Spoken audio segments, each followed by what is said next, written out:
All set. We're good. Okay, this is the Community Preservation Committee.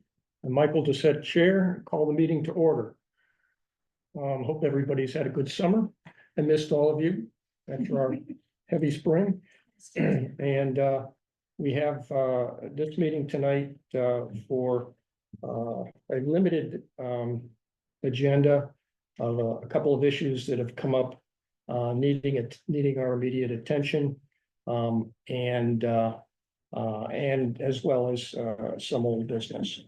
So I think with a quorum being present, we can proceed with the emergency funding request for the roof replacement. And the applicant is present, and we would be happy to give you the floor. Do we have any letters or anything that we can look at? The applicant, I can throw up on the screen any visuals that were in the packet, which I think there's some that you may want to speak to. yeah, I got a black bag. there was on the city website. And I'll give you the thing. That's all foreign language to me. Oh, yeah, that's probably a good point. Yeah. Thank you for, wanted to make sure we did a roll call. Mike, we Forgot the roll call. Okay, for the record, I'm going to go around the table, announce your name, and that you're present. Start with So you. Brian present. Peter Bass, present. Chuck Griffin, present. Jane Haley, present. Andrew Whitman, present. Okay, Michael Doucette, Chair, present. Now we can hear from the applicant. Please identify yourself and you have the floor. Excellent. All right, I'm Dan Smith. I'm the treasurer for CAA. Well, we need a new roof. Real bad. We're trying to get it replaced before winter. And the cost is something that is possibly manageable, but we've also had a boiler go out as well. And we're in the process of replacing that boiler right now to the tune of 20 grand. And so we're just kind of coming on some struggles right now at the moment to protect the building and get this roof replaced before winter and everything sets in here. So we put in a request to see what we could get for any sort of assistance to help with getting this replaced. And then remind me the budget, the price you got for the work you need to have done. $38,000. 38. Yeah. And the request is of this committee is how much? I think we asked for 35,000. 35, Correct, okay. yeah, Yeah. that's Just- right. I need Just to- because it was 35 originally, but shingle pricing has gone up since then, so they sent us a notice and said they have to raise the price, so it's 38 now, but we asked for 35. Okay, good. All right, and you did present your work and description of it to the historical commission, Yes, and we have a memo from the commission that tells us of their vote supporting the project. right. Are there any questions from the committee? Did you have just one estimate or three or four? We had two. And the other one was like 40,000. And then we went with these guys, this particular group, KTM, actually came in and helped us out, which is in some of these photos and documents here, with some emergency repairs. Because we had some immediate leaks that were causing damage inside the ceiling of the sanctuary, and so we got those patched up. And then we asked them for a full price, while we were, checking with others as well, and they came back with a better price, so. Maybe because they were already in site, so, they kind of have a little bit of an advantage there maybe, but, yeah, this is the best one we got. Thank you. And I'll note for the committee that on the city website where the application resides, the memo from the historical commission has been added to the package. That fully supports not only the scope of the work, the contractor and what he intends to do for the structure. So the details in the application, it does say you're requesting 38,000.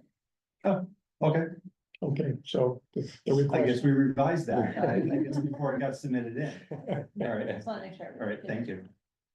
Okay, so the request is for 38,000 for assistance with the roof replacement. Any further questions from the committee? Jane? It's it's for the entire room, Yes, all right. it's a complete strip and replacement of the entire room. And do you have, a contingency fund? I can't remember if there's one in the budget or not. Does anyone remember that? I can check. Just because it does mention that if there are more than 2 layers of shingles, or if there's any structural damage, then that's going to be a cost extra. Right. How would you be able to cover those additional expenses if they come up? Oh, okay. They inevitably will. Yeah, so, yeah, we certainly can, cover, additional expenses for items like that if they come up. They've been up there and have already done, some of that investigation, of the actual board sheathing, that's below the roofing that's there now and patch the roofing that's there now. So they're pretty knowledgeable and confident in what they know they need to do. Okay. I don't think the shingles and the layers of shingles is gonna be any sort of surprise.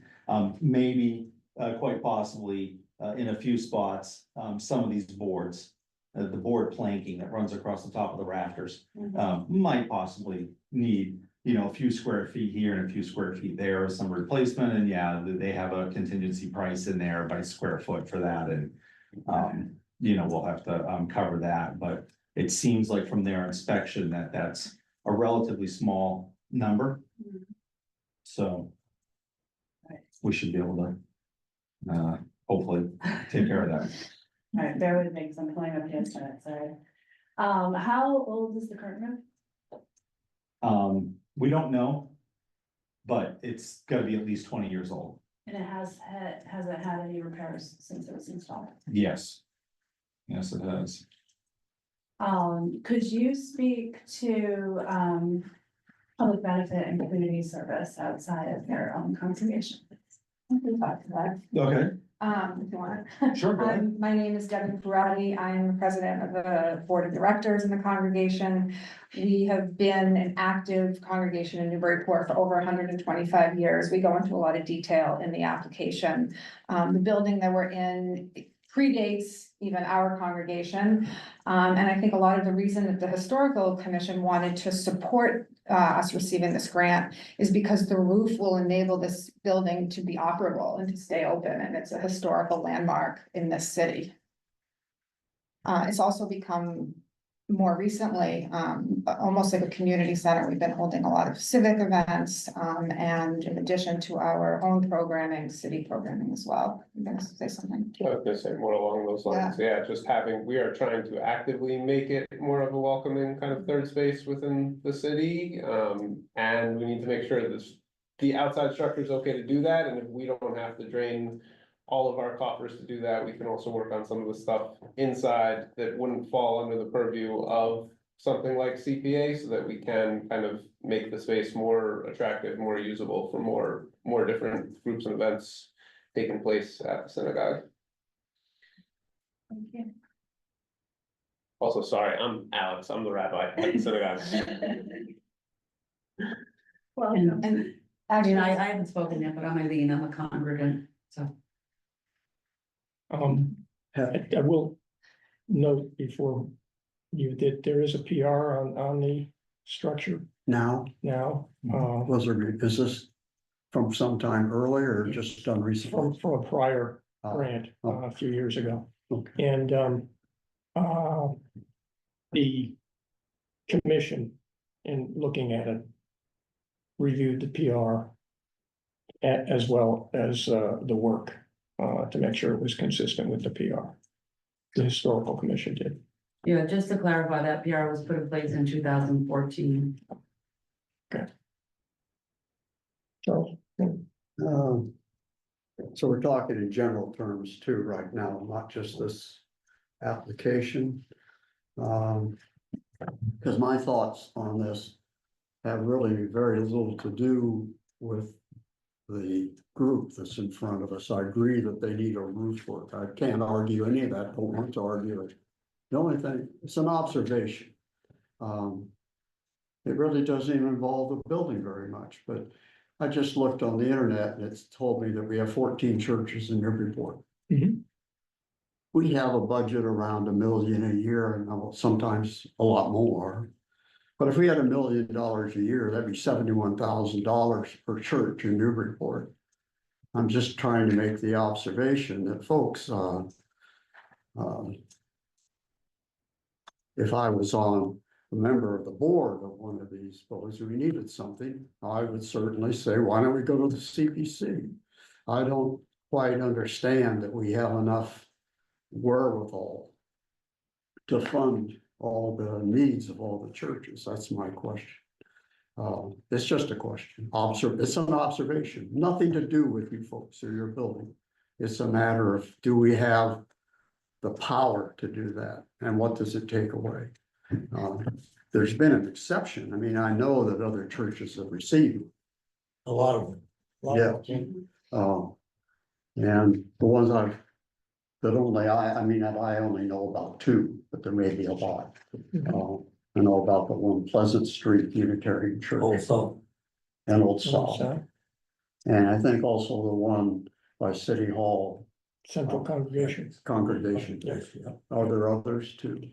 in St. Paul, though, too. The, St. Paul's. and, Belleville, Yeah. yeah. So that's pretty much the total population of church structures that have requested funds. Yeah, and they're all major buildings. They're all major So as an buildings. architect, that makes me feel better. They've all got because PRs on them now. all of those have Yeah. PRs on them. Andy? If I could just offer, and this is not necessarily on behalf of any particular application, it's actually more of a generalized comment. Just as a, director of planning and development, the way that I look at the landscape of the city and some of these, particular structures being significant landmarks essentially in the city. At the end of the day, I know there's policy debates, there's, funding debates, how much limited funds there are and so forth. But at the end of the day, from a exterior perspective, putting aside anything that's interior, even the exterior failure to preserve the exterior of those, fails to preserve those landmarks, which are pretty significant in Newburyport, I think. So from my view, it seems worthwhile at least to consider funding those projects, at a bare minimum on the exterior where the public is seeing them all the time. I know there's, certainly going to be more debate maybe on interior work or things like that, that might not be, those kind of things, but from the exterior perspective, and that's not to say that there shouldn't be some sort of obligation for the, parties who own the property and so forth. But I do think, generally speaking, if the city can help, with that, like we do with other things, it is actually a sort of, significant landmarks in the city that, are good to preserve, and they also just a generalized of it. I'm the last one to argue that the buildings in your report aren't important. Oh, yeah, sorry, and I didn't mean to, No, I wasn't no, implying that's, anything I'm of your just comments, yeah. funny with you here because Yeah. I think that the building on Pleasant is probably the most important single building in the whole city, that church. And I think about that, not about the congregation. I feel that about if it was a massage parlor, to keep the exterior. I mean, I don't mean to be flip, but Mhm. I feel like you do. It's the Right. skin of the building. And I know you're an architect, so I know Part you of our appreciate those heritage. things, yeah. So I'm just making that, I think. What it would do to me is try to limit the amounts on the donations and be sure that others were heavily involved, that's all. I'm not sitting here trying to say that these folks don't have a valid need or aren't good people or any of that, that'd be insane. But I worry about scope. Over the last 2 decades, we haven't run into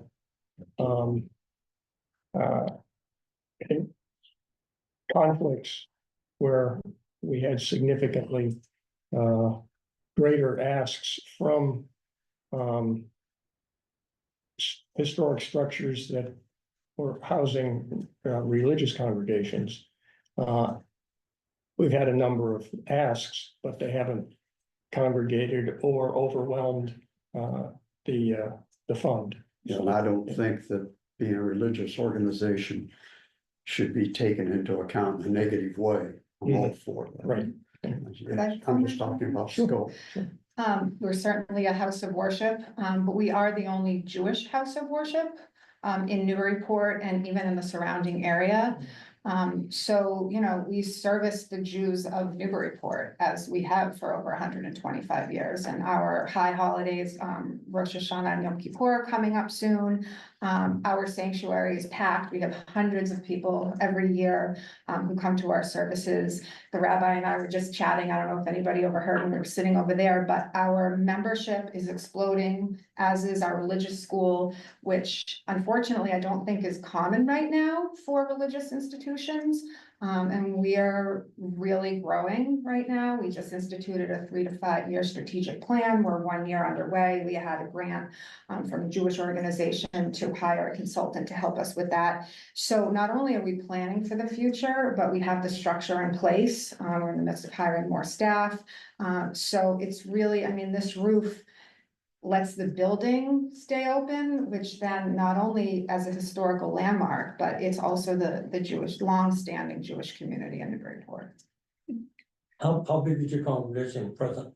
So we're about 120 family units, something like that, which is a very high number. I mean, we've been teetering like 85 to 95 families, and we were just going through the email, every day we get an email that there's a new family who's joining. So it's 85, but it might be by 2 or 3. Family units, Right. yeah, that could be anywhere from a single person to a family that has several kids, yeah. Households. might be Households. better. Yeah, it's Think kind of clunky, we're households. talking from like the admin board side, but households might be a little bit better. Yeah. Do you do fundraising as a congregation to put into, you're asking about a general fund in the event that things like this come up? We do, Yes. yep, yep, I don't know if you wanna speak to that. No, I mean, yeah, you absolutely. You were the one who kicked off the 125 campaign. Yeah, so we just had a big celebration about 2 years ago, for our 125th anniversary in Newburyport to celebrate that. It was a year-long celebration. With several different aspects to that campaign. One, of course, was fundraising. And we actually did some groundbreaking fundraising, for that, more than we had raised in many, many years.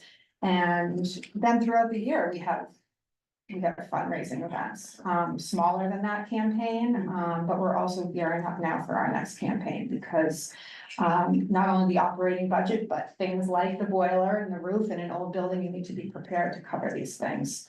So absolutely we do. We also just raised our membership dues. As part of our long-term financial plan, we kind of looked out to see, well, how much money do we need in our operating budget to operate? And the raise in dues will cover that, and then some. Everyone who's normally often here knows that I always get into the numbers. I'm gonna go back to the numbers just for a bit. There's 2 estimates in here. One is for the 38 and the other one is 11 something. And it has a 0.3 for quantity. I was wondering, is that a smaller job within the larger job, or what is that all about? I'm not sure. It's on, Is that the emergency repair? I don't, it's Oh, 1,000, so one of the estimates is 37,510, and the other estimate is for 11,253. It's this one on the screen in case you're, Oh, and the prior one is on the page above. I can go to that. they're but this is dated for- about a week apart.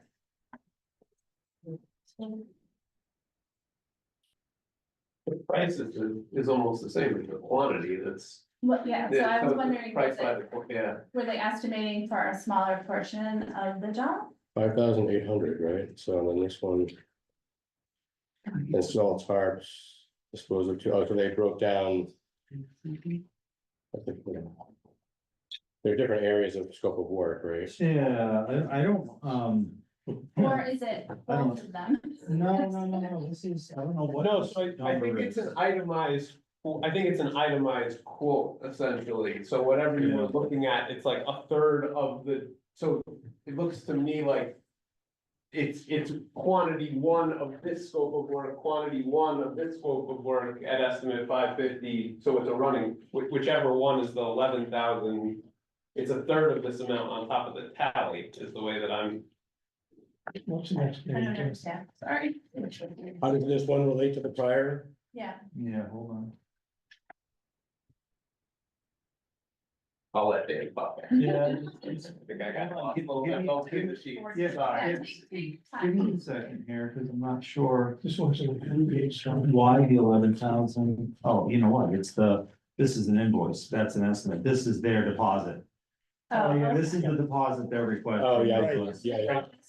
I got you, thank you. This is what it is, so this is the deposit. So they're- that's the third down. okay. Yeah, that's the third down deposit they're requesting in order to kick this off, which we have not, been able to give to them yet, so Yeah. we're not even on their schedule at the moment Okay, without that election. Yeah. so looking at that actual estimate then, it does not contain a contingency line there. It's just 37,510. And then it says that it could be higher. That's correct, Okay, that's right. all right. We have the You contingency. do. I mean, Okay. they let us know that there could be some square footages of some boards that need to be replaced. But based on the survey that was done by them internally, it looked like most of them are in pretty good shape. Sure. So this should be a very small, amount of square footage of cost that would be above this.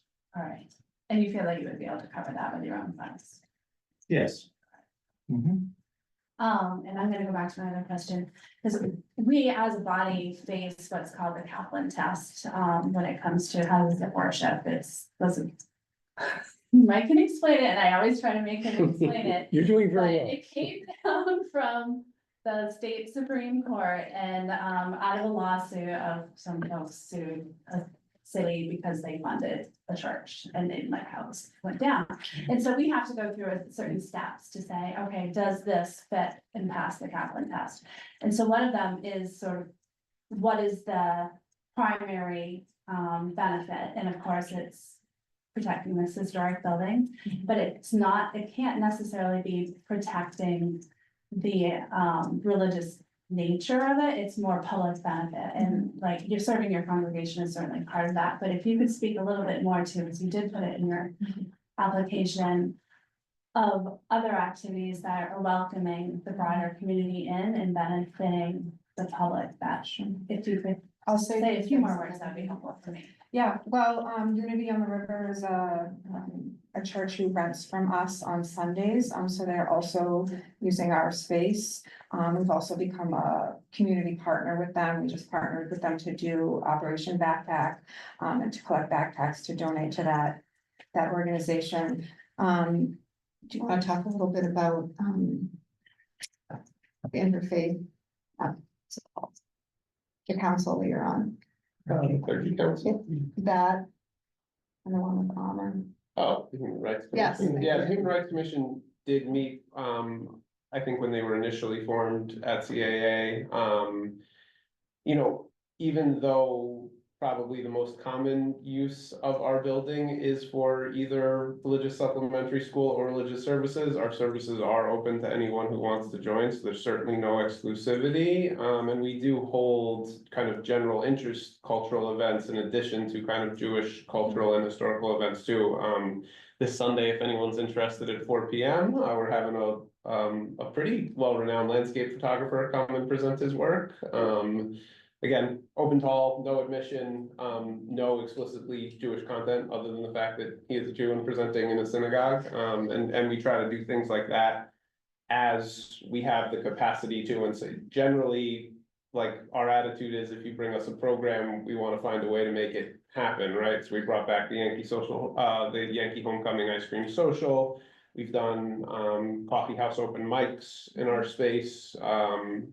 So we try to do as much of that as we have the capacity to, while recognizing that our kind of primary organizational mission is to serve the Jewish community. But we like I love bringing people into the building, and would always like to see more of that. We're a collection site for Pettingill House. I'm just thinking of, that reminded me, yeah. I think I would also add to that, under the present leadership as well as the previous leadership, that Congregation of Havasachim has really been sort of a healing space for a lot of very large groups that have been attended when there's been pretty significant bad stuff going on in our world, and I think I can say that you know, with a pretty heartfelt tone in my voice that, you know, people nearly going down the stairs, and it just not only serving as, you know, as a place for Jewish people to be and to observe and just to come together, but it really is much, much more than that. It really is, it is a community icon. It's been there for a long time. I mean, I sort of parallel it a little bit with, I'm one of the directors at the YWCA, and it's an anchor in the community, and walking down Market Street and seeing the YWCA and walking down Washington Street and seeing Havasahim, they resonate very, very similar with a lot of people, and it really is also, it is a place that people go to, you know, where we have held a lot of very big public events that have been very well attended, and I'm very thankful that it was there to sort of provide that healing space for a lot of these situations.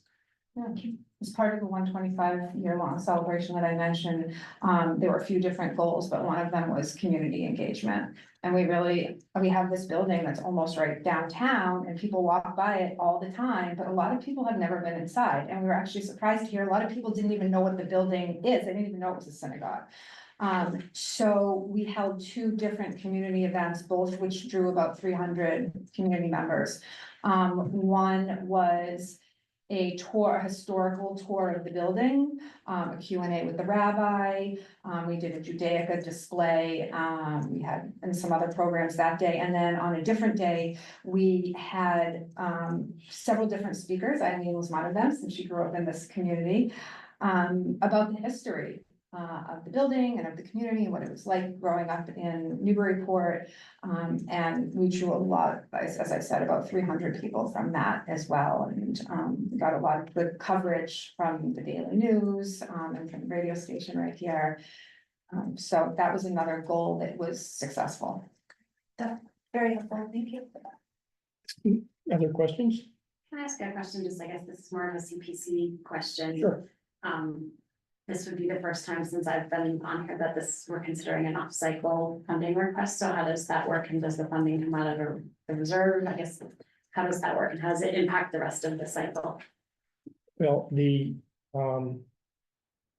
first thing we did behind the scenes was check with the city treasurer's office to determine what our current reserve that we have in there is. That we could cover an out of cycle request. And we do have that. We have the funds there that can meet this. In processing an out of cycle request, we'll do it in 2 votes. The first vote is to accept the application out of cycle. The second vote would be to recommend or not recommend for funding to the city council. And it seldom comes up, but it has in the past where things happen, people need something fixed right away, and so as long as the money is there and we're not overspending, it's and it's approved to be taken out of cycle by this body, then we can process it that way. Obviously, money spent now is not within the pot come next spring when we do the new cycle. Okay, but so to the extent that you know there's $1 out the door now, it wouldn't be $1 for whatever we're looking at in the spring. Okay, so that's something that you weigh as well. But you know, do we have a need now, an emergency need now? If so, we accept it. So. Just to kind of briefly add to that context, I mean, we really appreciate you guys considering this out of cycle. We wish it was in cycle. Eileen and I had kind of started the conversation with another member who suddenly passed away to get it done in cycle. And so it kind of fell off the table last time around. And also, you know, I think coming out of COVID when the building was empty, we got into some just deferred maintenance issues and not having as close eyes in the building. Dan, you know, who is the treasurer, also stepped into the role of being in charge of the house committee, and with his experience as a structural engineer, we're trying really hard to play that kind of catch up on the most important things and get ourselves into much better situation of kind of taking care of things immediately as they arise, not pushing off, and especially the bigger structural things like a roof, you know, not wanting to push it off for a winter, especially at this point, but feeling like checking some of these things off, we're putting ourselves in really good position to be on top of things, to make sure that our finances align with the things we need to be doing on a continual basis, rather than waiting years till it's, you know, we need to do this now or we're not having services on Saturday. So it was apparent to me in the details of the problems you were having in the roof that it needed to be addressed before winter, so. Any other questions? Okay, then, I'll take a motion to, accept the application out of cycle. I move that we accept this application out of sequence. In a second, any further discussion? All in favor? Okay. Thank you. Okay, next I'll take a motion on the merits of the application. I'll move that we accept the application and to fund the roof repairs To recommend that. that it be Recommend it. funded. to us. Second, Okay, any further discussion? All in favor? Okay. Good. Thank you very much for That would that. be a roof. And if you would stay in touch with Caitlin in terms of how to go in front of the city council. And then assuming they approve our recommendation, it's gotta work its way through the treasurer's office as well. So that, you know, I know you guys gotta get up there with your contractors, but that's who to keep in touch with. Okay. Thank you. It's nice to meet you. Thank you guys for having us. Thanks for your work on behalf of the city. The next item is, there's an application by the city for a change and a redirection of some of the money from the Bartlett Mall. They had a separate request for heritage trees over there. But apparently that work can't go forward until the full scope of work is determined and started on the mall itself, on renovation of the mall.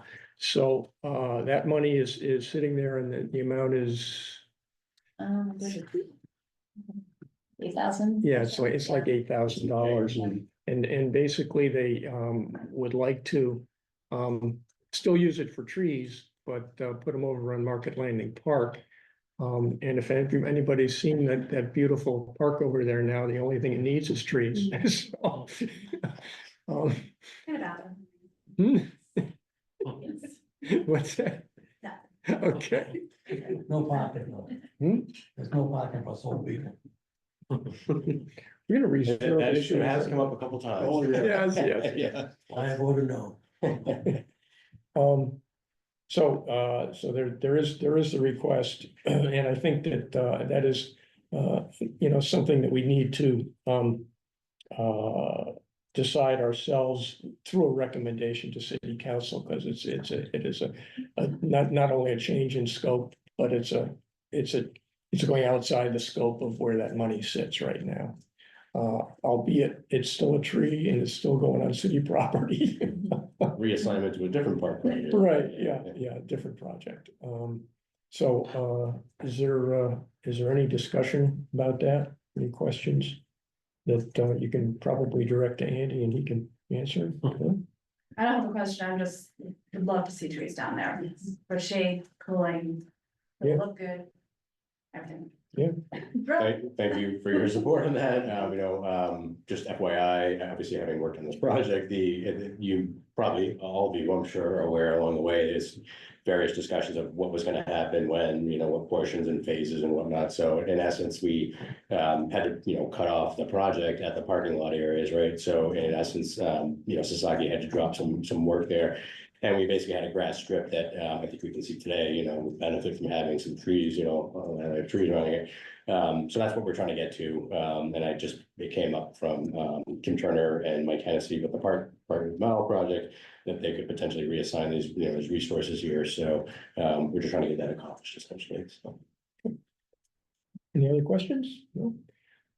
I kept forgetting to ask, is there anybody tuned in on Zoom? Oh, we have not had any attendees, thus far that I can Okay. tell. Yeah, no, we haven't had anybody patch in yet. That is a good thing there's nobody, because I forgot to let them weigh in. I don't know. Oh, that's quite all right. Had I seen that, I would have been like, oh, but there's, yeah. Okay, all right. Didn't feel like I Good. needed to, yeah. Okay, I'll take a motion to recommend the change in the money for the trees to go from Bartlett now to the Market Landing Park.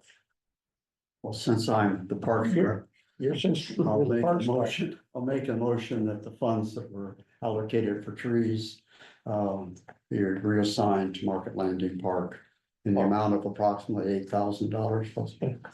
I'll second that. I'll look at that. Any other discussion? All in favor? Okay. You all for helping to make a better product. So, regardless of location. In your information that came by attached to the email were the July 15 quarterly reports for unfinished projects. And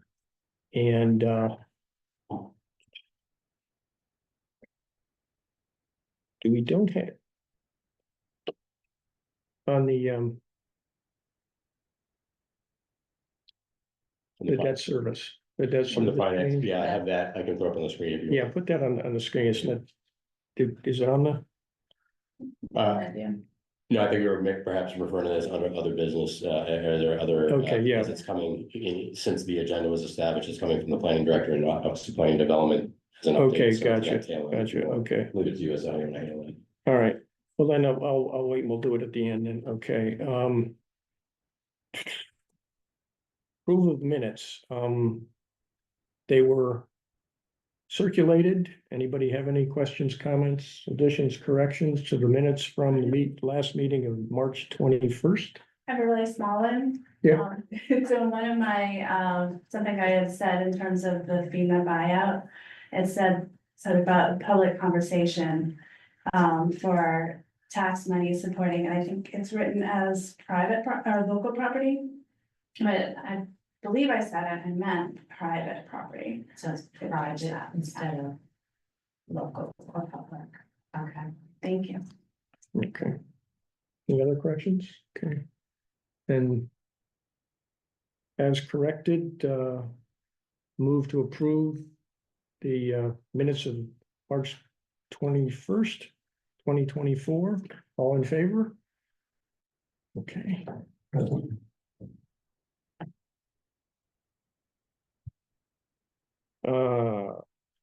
Meeting date for the annual meeting and we're gonna have to go from, we usually go in October, have to move it into November because I'll be out of town. And so we thought November 7, right? Can everybody check? See if that works for you guys? But again, in here, November 7.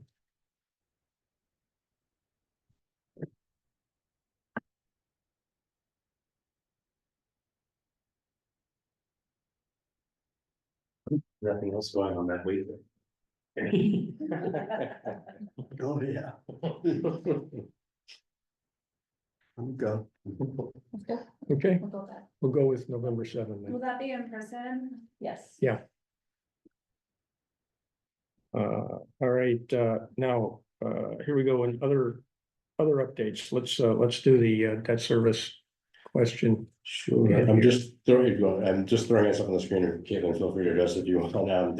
I just threw up on the screen the explanation that the finance director, had outlined with the Caitlin, our planner, about you're basically reconciling simultaneously while we're administratively dealing with the process.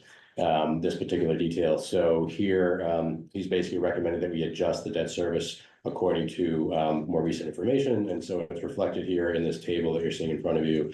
And what I did was I took just the language that I think was already distributed to you, I think for consideration, but just restructured it as a motion, so to speak. So it's the vote or recommendation from the finance director to close this loop and to not have to deal with more administrative process or have to delay until the next meeting would be to take a vote tonight while recommending the other two changes to the city council or appropriations to the city council to take care of this as well. So the motion would be to recommend that the FY 2025 appropriated debt service be amended as follows. And so you show the original budgeted, revised, and then the difference between them. And this is obviously by project. So that's in essence what you're seeing. And it's simple. If you want to make, a motion, we could pass this on to the city council effectively as with the other two, and it would just streamline the process because everything else with the committee. And so. Okay. Any questions about this? No? Okay, then I'll move as stated in the memo here, to recommend that the debt service be amended, with the numbers that are shown. And that's, in relation to, the information received from, Ethan. Okay, and a second? Second. Any further discussion? All in favor? Okay.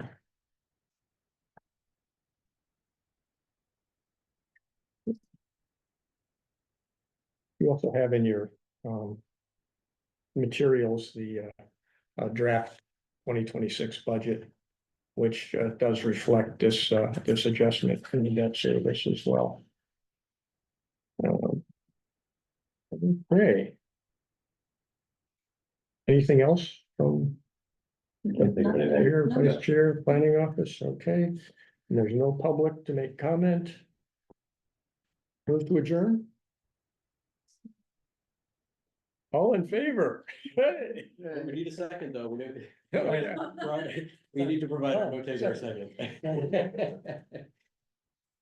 Otherwise, nobody can go home.